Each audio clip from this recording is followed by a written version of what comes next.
மைவி ஃபேஷன் பார்க்குற எல்லாருக்கும் பெரிய ஹாய். எல்லாரும் எப்படி இருக்கீங்க? இன்றைக்கான வீடியோ பார்த்தீங்க அப்படின்னா, நான் ஏற்கனவே போட்டிருந்த மாதிரி ஒரு 10 பவுன் வாங்க போகிறோம் அப்படின்னா, அங்கே கூடுதலாக எப்படி தங்கம் வாங்குறது, எப்படி பேரம் பேசி வாங்குறது, இது வந்து போட்டிருந்தேன்னா ஆல்ரெடி நீங்கள் வந்து பார்த்துட்டு நிறைய பேர் வந்து கமெண்ட்ஸ் பண்ணியிருந்தீங்க.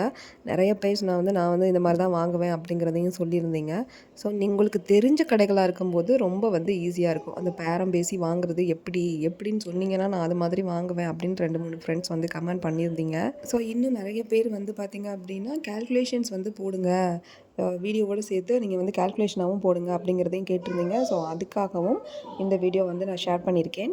ஸோ எப்படி பேரம் பேசுகிறதுனா ஒன்றும் இல்லைங்க. நம்ம கடைக்கு போயிட்டு நம்ம சாதாரண ஒரு வாங்குகிறோம், எந்த பொருள் வாங்குகிறோம் அப்படின்னாலும் நம்ம விலையை குறைச்சி பேசி வாங்குவோம் இல்லையா? அந்த மாதிரி வாங்குறதுக்கு ஒன்று நீங்கள் பேச தெரிஞ்சிருக்கு அப்படின்னா நீங்கள் தாராளமாக போய் வாங்கலாம். இல்லை அப்படின்னா கண்டிப்பாக பேச தெரிஞ்சவங்க வீட்டில் யாராவது பெரியவங்க இருப்பாங்க, கண்டிப்பாக அவங்களாம் நல்லா பேரம் பேசி கொஞ்சம் விலை கம்மி பண்ணி வாங்க தெரிஞ்சவங்களாம் இருப்பாங்க. அவங்கள கூட கூட்டிகிட்டு போயிட்டு நீங்கள் நகை எடுக்கிறது பெட்டர் அப்படிங்கிறத நான் சொல்கிறேன். இந்த பேரம் பேசுகிறது அப்படிங்கிறது எல்லா கடைகள்லையும் நம்ம கேட்கலாம், எல்லா கடைகளையும் கேட்கலாம். அதை விட முக்கியம் என்ன அப்படின்னா, நமக்கு பழக்கப்பட்ட கடைகள், நமக்கு நம்பிக்கையான கடைகளில் நம்ம தாராளமாக போய் பேசி நம்ம குறைச்சி கொடுங்க. அதாவது வேஸ்டேஜில் தான் நம்ம பேரம் பேச போகிறோம். நம்மளுடைய கிராம்ஸ் வந்து மார்க்கெட் ரேட் என்னவோ அதோட வந்து உங்களுக்கு வந்து என்ன பண்ணியிருப்பாங்க அப்படின்னா லோக்கலோட வேல்யூ வந்து ஆட் பண்ணியிருப்பாங்க. இப்போ 15,000 கிராம் விற்கிது அப்படின்னா 15,000 ஒரு ரூ. 100 120 அப்படி தான் வந்து லோக்கல் ஏரியா, நம்மளுடைய லோக்கல் ஏரியாஸில் வந்து ஒரு கிராமுக்கு இவ்வளோ அப்படிங்கிற மாதிரி ஃபிக்ஸ் பண்ணியிருப்பாங்க. ஸோ அதை தான் நான் சொல்கிறேன், இதை தான் நான் வந்து பேரம் பேசுகிறதுன்னு சொல்கிறேன். நீங்கள் போயிட்டு இங்கே வேஸ்டேஜ்னு எவ்வளோ வேஸ்டேஜ், எவ்வளோ பர்சன்டேஜ் படி எவ்வளோ வேஸ்டேஜ் நீங்கள் கொடுக்குறீங்க, எந்த பொருள் நீங்கள் வாங்க போகிறீங்களோ, ஒரு செயினாக இருக்கட்டும் இல்லை ஒரு ஹாரமாக இருக்கட்டும், ஏதோ ஒன்று வாங்க போகிறீங்க அப்படின்னா இதில் வந்து எவ்வளோ நீங்கள் வந்து வேஸ்டேஜ் போடுறீங்க, இவ்வளோ வேஸ்டேஜ்னால் எனக்கு வந்து இவ்வளோ வேஸ்டேஜ் கம்மி பண்ணி கொடுங்க. அதாவது ஒரு 10% வேஸ்டேஜ் சொல்கிறாங்க அப்படின்னா அதை வந்து 5%க்கு கேட்டிங்க அப்படின்னா தான் அவங்க ஒரு 7%க்கு உங்களுக்கு வருவாங்க. ஸோ நம்ம வேஸ்டேஜ் கேட்கும்போதே நம்ம ஒரு 7%ங்கிறத நம்ம கேட்டுட்டோம் அப்படின்னா அவங்க வந்து 8% 9% கொடுக்குறதுக்கு தான் ட்ரை பண்ணுவாங்களே தவிர உங்களுக்கு அந்த 7% அப்படிங்கிறது கண்டிப்பாக கையில் வந்து சேர போகிறதில்ல. ஸோ வேஸ்டேஜ் கொடுக்குற ஒவ்வொரு பணமும் நம்மளோடைய பணத்தை தான் நம்ம கொடுக்குறோம் அப்படிங்கிறத நம்ம நல்லா நினைப்பில் வச்சுக்கணும்.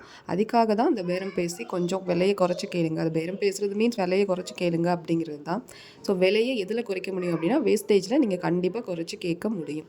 ஸோ அடுத்தது பார்த்தீங்க அப்படின்னா கால்குலேஷன் தெரியணும். முன்னதாகவே உங்களுக்கு வந்து ஒரு கால்குலேஷன் தெரியணும். எப்போவுமே இன்றைக்கி வந்து ரேட் எவ்வளோ அப்படிங்கிறது உங்களுக்கு ஆட்டோமேட்டிக்காக தெரியும். இன்றைக்கான ரேட் என்ன அப்படிங்கிறது உங்களுக்கு ஆட்டோமேட்டிக்காகவே தெரிஞ்சிடும். காலையில் மார்னிங் எழுந்திரிச்சோடனே பெர் கிராம் வந்து மார்க்கெட் ரேட் இது. ஸோ அப்போ நம்ம உள்ளூருக்குள்ளே ரேட் வந்து ஒரு 100 150 கிராமுக்கு கூட வச்சு விற்பாங்க அப்படிங்கிறது நமக்கு தெரிஞ்ச ஒன்று தான்.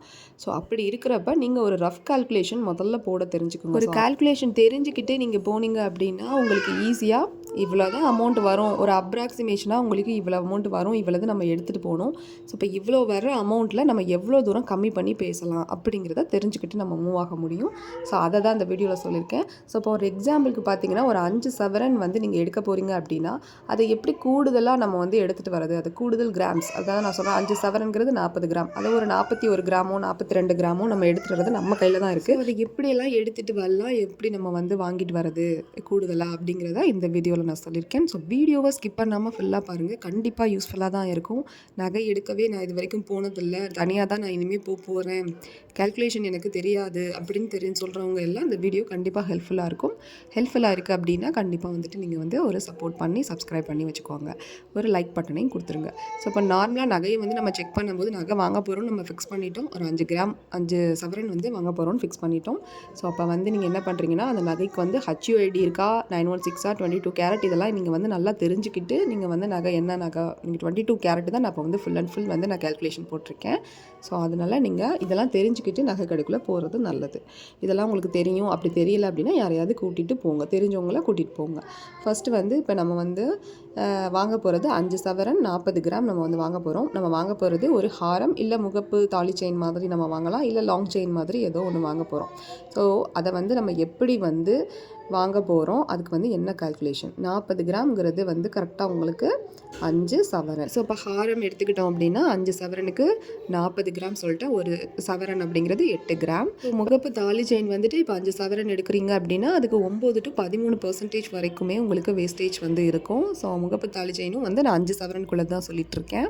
ஸோ இது ட்ரெண்டிங்காக எடுக்கிறீங்க அப்படின்னா 15% வரைக்குமே உங்களுக்கு வேஸ்டேஜ் போகிறதுக்கு வாய்ப்பு இருக்குது. ஸோ 3% உங்களுக்கு வந்து வேஸ்டேஜ் இருக்காது. வந்து நார்மல் இந்த மல்லிகை மொட்டு செயின் மாதிரி இந்த ஒரே ஒரு மொட்டு இருக்க மாதிரி, ஸோ அந்த மாதிரி சின்ன சின்ன பால்ஸ் இருக்க மாதிரி, அது மாதிரி ரொம்ப சிம்பிளாக இருக்கிறதுக்கு உங்களுக்கு பர்சன்டேஜ் வந்து 3% இருந்து கூட உங்களுக்கு தாலி செயினுக்கு வேஸ்டேஜும் இருக்குது. ஸோ நீங்கள் எடுக்கிறத பொறுத்து தான் எவ்வளோ வந்து வேஸ்டேஜில் நீங்கள் முதல்ல எடுக்கிறீங்கிறது தான் மைண்டில் வந்து ஃபிக்ஸ் பண்ணிக்கிட்டு போகணும். 5 சவரன் எடுக்கிறோம் 10 சவரன் எடுக்கிறோங்கிறதே பெரிய விஷயம் கிடையாது. எவ்வளோ வேஸ்டேஜில் எடுக்கிறோம் அப்படிங்கிறது தான் மிகப்பெரிய விஷயம். ஸோ இப்போ நம்ம போட்டிருக்க இந்த 5 சவரன் ஹாரம்க்கு போட்டிருக்கேன். 1 கிராம் வந்து 14,635 இருந்துச்சு நேற்றெல்லாம் பார்த்தீங்க அப்படின்னா. ஸோ இப்போ லோக்கல் ஏரியா ஒரு வேல்யூலாம் ஆட் பண்ணி ஒரு 14,700ன்னு ரவுண்டடாக போட்டிருக்கேன். மேக்கிங் சார்ஜ் அப்படிங்கிறது இப்போ எந்த கடையிலையுமே மேக்ஸிமம் கிடையாது. சில கடைகளில் ஒரு 1000 ரூபா போட்டிருக்காங்க அப்படின்னா அதையும் நம்ம சேர்த்துக்க தான் வேணும். ஆனால் நிறைய கடைகளில் பார்த்தீங்க அப்படின்னா செய்கூலி இல்லை. உங்கள் சரௌண்டிங்கில் செய்கூலி இல்லாமல் இருக்க கடைகளை நீங்கள் மென்ஷன் பண்ணுங்கள். உங்கள் சரௌண்டிங்லேயும் இருக்கா அப்படிங்கிறதையும் மென்ஷன் பண்ணுங்கள். ஸோ 40 கிராமுக்கு நம்ம என்ன பண்ணுவோம் அப்படின்னா 14,700ஆல் வந்து நம்ம வந்து 5 சவரன் இல்லையா, அதனால் 14,700 வந்து பெருக்கிப்போம். ஸோ பெருக்கிக்கிட்டோம் அப்படின்னா 5,88,000 ரூபா இந்த கோல்டோட வேல்யூ மட்டும். ஸோ நான் இப்போ வாங்குகிற 22 கேரட்டு 14,700 1 கிராமு, அது 40 கிராம் நம்ம 5 சவரன் வாங்குகிறோம். ஸோ அதுக்கான வேல்யூ 5,88,000 வந்துருச்சு. இதுக்கு இந்த ஹாரம்கான வேஸ்டேஜ்னு பார்த்தீங்கன்னா ஒரு 15% போட்டிருக்கேன். ஸோ 15%ங்கிறது ஹை தான், இருந்தாலும் நீங்கள் வந்து கம்மியான பர்சன்டேஜில் இந்த இடத்துல தான் நீங்கள் பேசணும். இதை தான் நான் வந்து பேரம் பேசி வாங்குறது அப்படிங்கிறத நான் சொல்லியிருக்கேன். ஸோ இப்போ 15% நம்ம போட்டிருக்கோம். 18% சொல்கிறாங்க அப்படின்னா ஸோ இந்த ஹாரமுக்கு 18% மேபி வந்து உங்களுக்கு வந்து இருந்திருக்கலாம் வேஸ்டேஜ். அதை நீங்கள் குறைச்சி 15க்கு கொண்டு வந்திருக்கீங்க அப்படிங்கிற மாதிரி நான் வந்து இந்த இடத்துல 15% கால்குலேஷன் வந்து போட்டிருக்கேன். போட்டோம் அப்படின்னா அந்த வேஸ்டேஜுக்கான அமௌண்ட்டை பாருங்கள், 88,200 ரூபா. கிட்டத்தட்ட 1,00,000 ரூபாயை நெருங்குதா? உங்களுக்கு வேஸ்டேஜ்க்கு மட்டும் நீங்கள் எவ்வளோ கொடுக்குறீங்க அப்படின்னா கிட்டத்தட்ட 1,00,000 ரூபாயை நெருங்குது. 88,200 ரூபா வெறும் 15%க்கு. அப்போ நீங்கள் அதிகமான வேஸ்டேஜ் வந்து பர்சன்டேஜில் நீங்கள் எடுக்கிறீங்க அப்படின்னா உங்களுக்கு எவ்வளோ அமௌண்ட் வரும் அப்படிங்கிறதே நீங்கள் பார்த்துக்கணும். நான் இதை தான் சொல்கிறேன், நீங்கள் 18% சொல்லியிருக்க ஒரு நகையை 15%க்கு குறைச்சிருக்கீங்க. அப்போ 15% குறைக்காமல் இன்னும் கம்மி பண்ணி நீங்கள் குறைச்சி நீங்கள் பேசியிருந்தீங்க அப்படின்னா இன்னும் உங்களுக்கு அமௌண்ட் வந்து கம்மியாகும். அதாவது வேஸ்டேஜுக்கு கொடுக்குற அமௌண்ட்டு. அப்போ வேஸ்டேஜுக்கு கொடுக்குற அமௌண்ட்டு கம்மியாகிற பட்சத்தில் நீங்கள் இன்னும் கிராம்ஸை வந்து அதிகமாக எடுக்கிறதுக்கு வாய்ப்பு இருக்கா?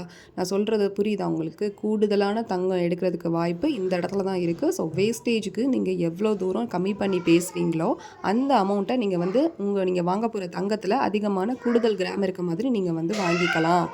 ஸோ இன்னும் கிராம் வந்து கொஞ்சம் அதிகமாக இருக்க மாதிரி. ஸோ இப்போ நீங்கள் வாங்குகிற நகை 5 சவரனாக ரவுண்டடாக இருக்காது.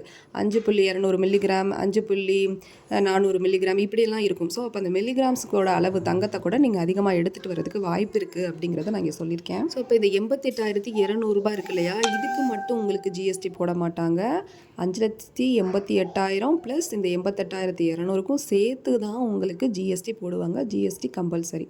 அப்போ உங்களுக்கு டோட்டலாக எவ்வளோ அமௌண்ட் வருது அப்படின்னா 6,76,200 ரூபாய் வருது. இதுக்கு 3% ஜிஎஸ்டி போட்டிங்கன்னா 20,286 ரூபா 3% ஜிஎஸ்டி மட்டும் வருது. இப்போ இந்த ஜிஎஸ்டியையும் எதோட சேர்த்துக்கணும் அப்படின்னா இந்த 6,76,200 ரூபாயோட இந்த ஜிஎஸ்டி அமௌண்ட்டையும் நீங்கள் சேர்த்துக்கணும். ஸோ நான் மோஸ்ட் ஆஃப் த வீடியோஸில் சொல்லியிருக்கேன், நம்மளுடைய கோல்டு வேல்யூக்கும் ப்ளஸ் வந்து சேதாரத்தையும் சேர்த்து வர்ற வேல்யூக்கு தான் ஜிஎஸ்டி போடுவாங்க. சேதாரத்துக்கோ இல்லை கோல்டு வேல்யூக்கு மட்டுமோ ஜிஎஸ்டி போட மாட்டாங்க அப்படிங்கிறத நான் நிறைய வீடியோவில் சொல்லியிருக்கேன். ஸோ இந்த இடத்துலையும் நான் சொல்லிக்கிறேன்.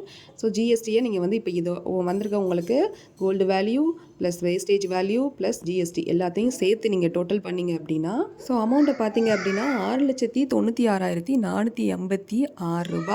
கிட்டத்தட்ட உங்களுக்கு 7 லட்ச ரூபா வருது. நீங்கள் வாங்க போகிற அமௌண்ட் எங்கே இருக்குது? நீங்கள் வாங்க போகிற அமௌண்ட்டு பார்த்தீங்கன்னா 5,88,000.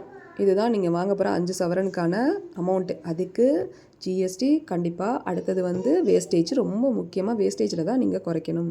ஸோ இதை குறைச்சா மட்டும்தான் உங்களால் கூடுதலான தங்கத்தை வாங்க முடியும். ஸோ இப்போ கால்குலேஷன் எப்படின்னு தெரிஞ்சுக்கிட்டிங்களா?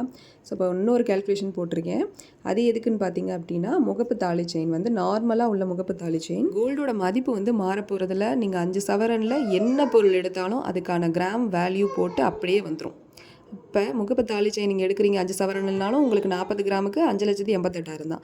ஸோ இப்போ ஒரு நெக்லஸ் நல்லா ஹார்டாக ஒரு நெக்லஸ் பெருசாக எடுக்கிறீங்க பார்வையா அப்படின்னா 5 சவரனுக்கு எடுக்கிறீங்க அப்படின்னாலும் உங்களுக்கு அதுக்கான கோல்டோட மதிப்பு தங்கத்தோட மதிப்பு பார்த்தீங்கன்னா 5,88,000 தான். அதோட வேஸ்டேஜை பொறுத்து மட்டும்தான் ஒவ்வொரு தடவும் வேரி ஆக போகுது, மாறிக்கிட்டே இருக்க போகுது. இப்போ நார்மல் முகப்பு தாலி செயினுக்கு ஒரு 3% போடுறாங்க அப்படின்னா இது வந்து ரொம்ப ட்ரெண்டிங்காலாம் இருக்காது, சும்மா நார்மலாக தான் இருக்கும். ஒரே ஒரு பால் இந்த மாதிரி சின்ன டிசைனோட தான் இருக்கும். அப்படி நீங்கள் வாங்குறீங்க அப்படின்னா உங்களுக்கு எவ்வளோ வரும் அப்படின்னா வெறும் 3% வேஸ்டேஜில், அதாவது ஒரு 5% வேஸ்டேஜ் சொல்லியிருக்கும்போது நீங்கள் 3%ஆக குறைச்சி பேசியிருக்கலாம் இந்த இடத்துல. இல்லை வெறும் 3%னா நீங்கள் ஒரு 2%, 1%, 1.5% குறைச்சி பேசணும் இந்த இடத்துலன்னு சொல்கிறேன். ஸோ இப்போ 3%க்கு எவ்வளோ வருது அப்படின்னா 17,640 வேஸ்டேஜ் மட்டும். அதாவது ஒரு கிராமுக்குள்ள வேஸ்டேஜ், ஒரு கிராமுக்கு கொடுக்குற அமௌண்ட்டை தாண்டுது. உங்களுக்கு புரியுதா? ஒரு கிராமுக்கே நம்ம 14,700 தான் கொடுக்குறோம். ஆனால் வேஸ்டேஜ் அமௌண்ட் எவ்வளோ கொடுக்குறோம் 3%க்கு? 17,640. ஸோ இதை தான் நான் திரும்ப திரும்ப சொல்கிறேன். இந்த வேஸ்டேஜில் மட்டும் நீங்கள் குறைச்சி பேசலாம் அப்படின்னா ஈஸியாக காசை தட்டிட்டு போயிடுவாங்க. அது வந்து நீங்கள் ஒன்றுமே பண்ண முடியாது. இங்கே தான் நம்ம வந்து ஏமாறுறோம் அப்படிங்கிறத நான் திரும்ப திரும்ப சொல்லிக்கிறேன். ஸோ யார் வாங்க போனாலும் ஏமாறாமல் முடிஞ்ச அளவுக்கு அதிகமாக தங்கத்தை எப்படி கிராம்ஸாக வாங்கிட்டு நம்ம கூடுதலாக வாங்கிட்டு வரது அப்படிங்கிறத மட்டும் மைண்டில் ஃபிக்ஸ் பண்ணிட்டு போங்க. கேல்குலேஷனை தெரிஞ்சுக்கிட்டு போங்க. ஸோ இப்போ இது ரெண்டையும் ஆட் பண்ணிங்க அப்படின்னா 6,05,640 வரும். ஸோ அப்படி வருது அப்படிங்கும்போது அதுக்கு வந்து 3% ஜிஎஸ்டி போடுவாங்க. ஸோ அந்த 3% ஜிஎஸ்டி உங்களுக்கு எவ்வளோ வரும் அப்படின்னா 18,169 வரும். இப்போ எல்லா அமௌண்ட்டையும் டோட்டலாக சேர்த்துக்குங்க. 5,88,000 ப்ளஸ் 17,640 வேஸ்டேஜ். ஸோ 18,169 ஜிஎஸ்டி எல்லா அமௌண்ட்டையும் சேர்த்திங்கன்னா ஒரு அமௌண்ட் வரும். இந்த அமௌண்ட்டு தான் நீங்கள் வந்து என்ன பண்ண போகிறீங்க அப்படின்னா ஒரு 3% வேஸ்டேஜில் நார்மலாக முகப்பு செயின் தாலி செயின் எடுக்கிறதுக்கான அமௌண்ட்டு 6,23,809 ஸோ எவ்வளோ அமௌண்ட்டு நம்மளோட அமௌண்ட்டு 5,88,000 வெறும் 5 சவரனுக்கு. ஸோ இப்போ 5,88,000 நம்ம எடுக்க வேண்டியது 6,15 லட்சம் ரூபா. ஸோ இதை தான் வந்து நான் உங்ககிட்ட சொல்லிகிட்டு இருக்கேன். வேஸ்டேஜை கம்மி பண்ணி எடுத்திங்கன்னா மட்டும்தான் அந்த வேஸ்டேஜுக்கு கொடுக்குற காசில் நம்ம இன்னும் கொஞ்சம் கிராம்ஸ் எதையாவது வாங்கிட்டு வர முடியும் அப்படிங்கிறத நான் சொல்லிகிட்டு இருக்கேன். ஸோ இந்த வீடியோ கண்டிப்பாக யூஸ்ஃபுல்லாக இருக்கும். நிறைய பேர் இந்த கேல்குலேஷன் போட சொல்லியிருந்தீங்க. நிறைய பேர் வந்து இந்த விஷயமே தெரியாமல் இருந்தேன் அப்படின்லாம் சொல்லியிருக்கீங்க. ஸோ அவங்களுக்கெல்லாம் ஒரு யூஸ்ஃபுல்லாக அந்த வீடியோ இருந்திருக்கு அப்படிங்கிறத ரொம்பவே வந்து ஹாப்பி. ஸோ வீடியோவை தொடர்ந்து சப்போர்ட் பண்ணுங்கள். தேங்க்யூ.